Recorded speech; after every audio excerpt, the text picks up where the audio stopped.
My self Dilip Kumar, assistant professor in R K college of pharmacy, Naini, Prayagraj. आज हम पढ़ने जा रहे हैं transmission of nerve impulse at synapse. मतलब कि मैकेनिज़्म कैसे होता है हमारे नर्व इम्पल्स का सिनेप्स पे, वो कैसे वर्क करता है, मैसेज कैसे हमारे प्री सिनेप्टिक नोब से पोस्ट सिनेप्टिक नोब में जाता है, क्या क्या मैकेनिज़्म होती हैं, उसके बीच में क्या क्या प्रोसेस होते हैं, ये हम पढ़ेंगे।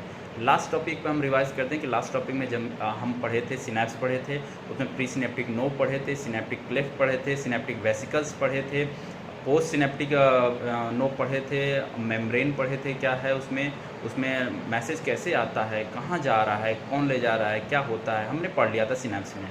तो आज का जो टॉपिक है हमारा वो है transmission of nerve impulse at synapse. ठीक है, तो इसको फर्दर हम आगे बढ़ाते हैं। तो डियर स्टूडेंट्स, जैसा कि आपके सामने दिख रहा होगा, ये हमारा पूरा डायग्राम स्ट्रक्चर है आपके सिनेप्स का। इसमें आपको first, second, third, fourth, fifth, six, seven सब दिख रहा है स्टेट, और ये आपका सिनेप्स का पूरा स्ट्रक्चर है। तो फर्दर हम बिगनिंग से स्टार्ट करते हैं, तो इसको थोड़ा कंसंट्रेट होकर समझिएगा। पहला प्रोसेस है इसका एक्शन पोटेंशियल। ठीक है, अब ये एक्शन पोटेंशियल इसलिए कर रहा है कि पिछले क्लास में हमने पढ़ा था कि एक्शन पोटेंशियल जनरेट होता है, पोलराइजेशन भी होता है, डीपोलराइजेशन भी होता है, रीपोलराइजेशन भी होता है।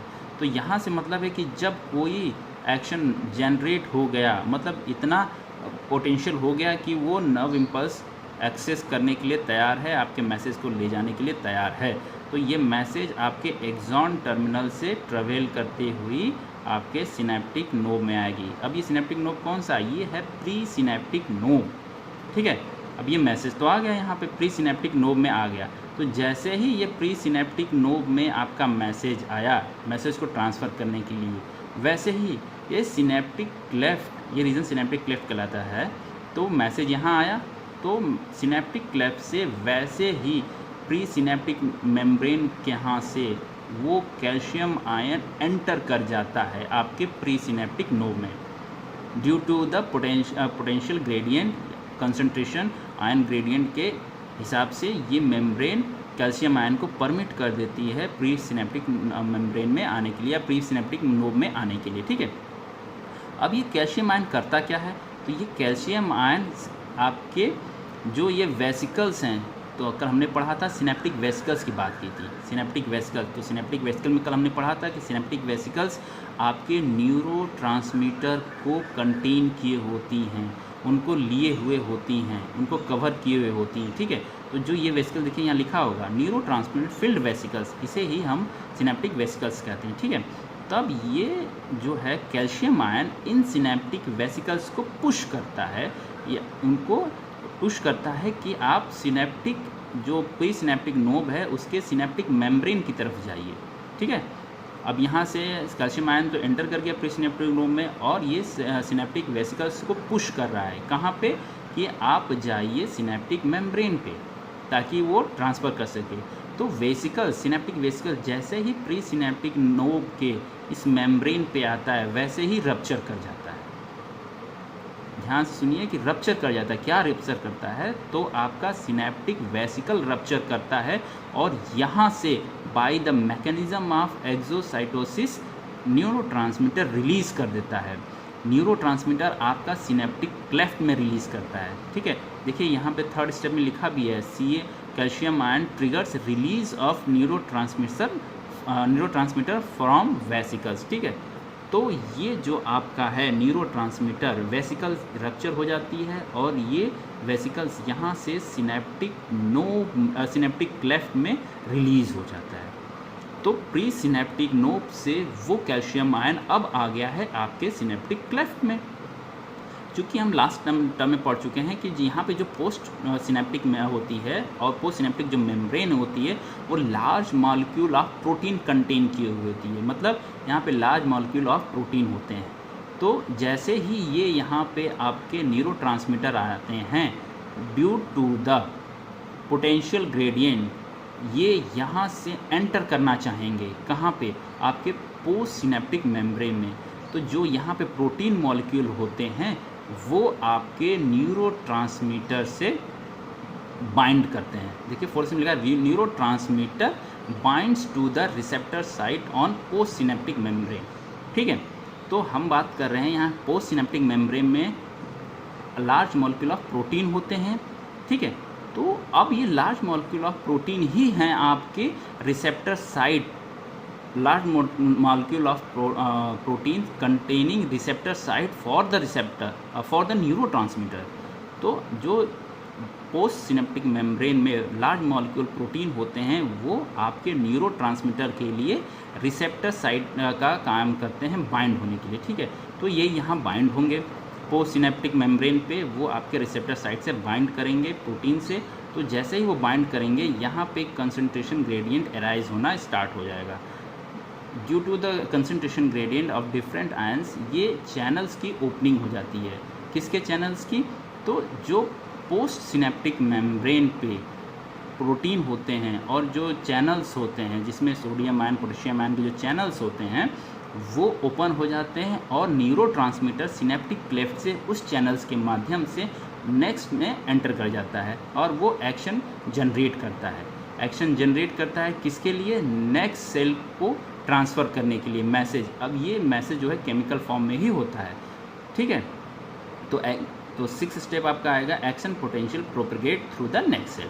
तो वो न्यूरोट्रांसमीटर सिनेप्टिक क्लेफ्ट से via the post synaptic membrane आपके नेक्स्ट न्यूरॉन में चला जाता है और ये नेक्स्ट न्यूरॉन से फिर फर्दर प्रोसेस, सेम प्रोसेस होती है, नेक्स्ट न्यूरॉन में जाएगा। इस तरह ये सारे मैसेजेस आपके केमिकली फॉर्म में होते हुए माइंड तक जाते हैं और सेम माइंड से सेम प्रोसेस होते हुए आपके इफेक्टर ऑर्गन या टारगेट सेल तक जाते हैं। ठीक है, एक बार इसको रिवाइज फिर से कर लेते हैं।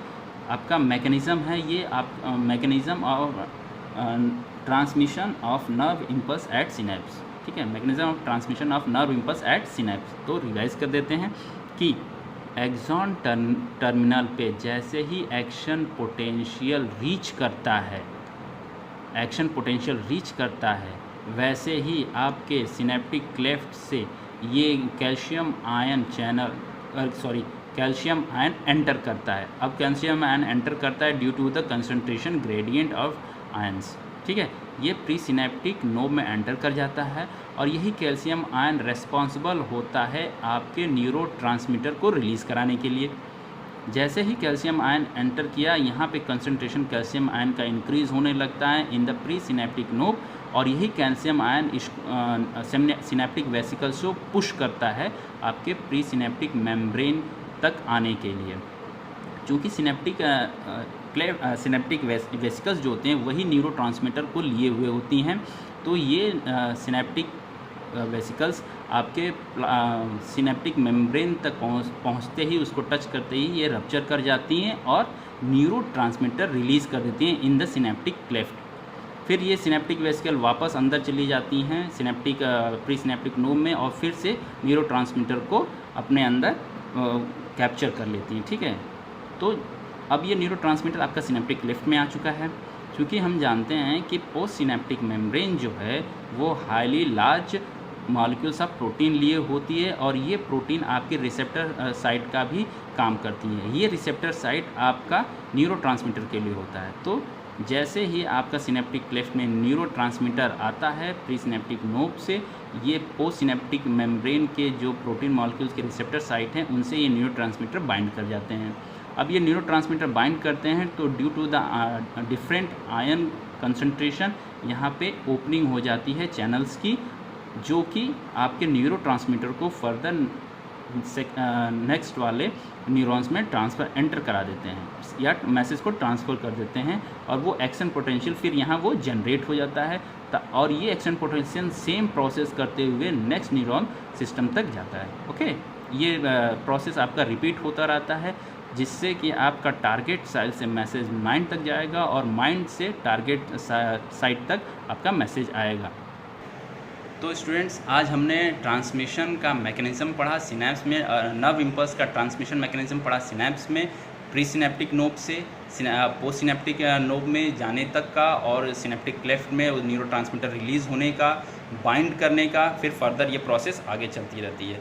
ये पूरा प्रोसेस आपका सिनेप्टिक नोब में होता है, सिनेप्टिक क्लेफ्ट में होता है और आपके पूरे एक्सॉन टर्मिनल से दूसरे एक्सॉन टर्मिनल या पूरे एक न्यूरॉन से दूसरे न्यूरॉन में, दूसरे न्यूरॉन से तीसरे न्यूरॉन में, ऐसे ऐसे होते हैं। तो टारगेट साइट से अगर कोई मैसेज आता है तो माइंड तक सेम प्रोसेस में जाता है, फिर माइंड से कोई आपको रिवर्स टारगेट साइट तक जाना होता है। तो सारे मैकेनिज़्म बार बार ये अप्लाई होते हैं और ये आपके बहुत ही कम सेकेंड्स में होते हैं, ठीक है, फ्रैक्शंस ऑफ मिली सेकेंड्स में होते हैं। तो मैंने अभी बोला कि ये फ्रैक्शंस ऑफ मिली सेकेंड में होते हैं। तो एक सिनेप्स, कंप्लीट वन सिनेप्स का प्रोसेस 0.5 to 4 मिली सेकेंड्स का टाइम लेता है। रिपीट कर रहे हैं, एक सिनेप्स 0.5 to 4 मिली सेकेंड्स का टाइम लेता है, ठीक है। इस तरह आज हमने समझा मैकेनिज़्म ऑफ नर्व ट्रांसमिशन या नर्व इम्पल्स एट सिनेप्स कैसे होता है, नर्वस सिस्टम में इसका पार्टिसिपेशन क्या है, फंक्शन क्या है और रोल क्या है, ओके। तो नेक्स्ट टॉपिक आप आज या इसको आज तक के जितने भी टॉपिक्स आपको लेक्चर्स, वीडियो लेक्चर दिए गए, इसको रिवाइज़ करिएगा।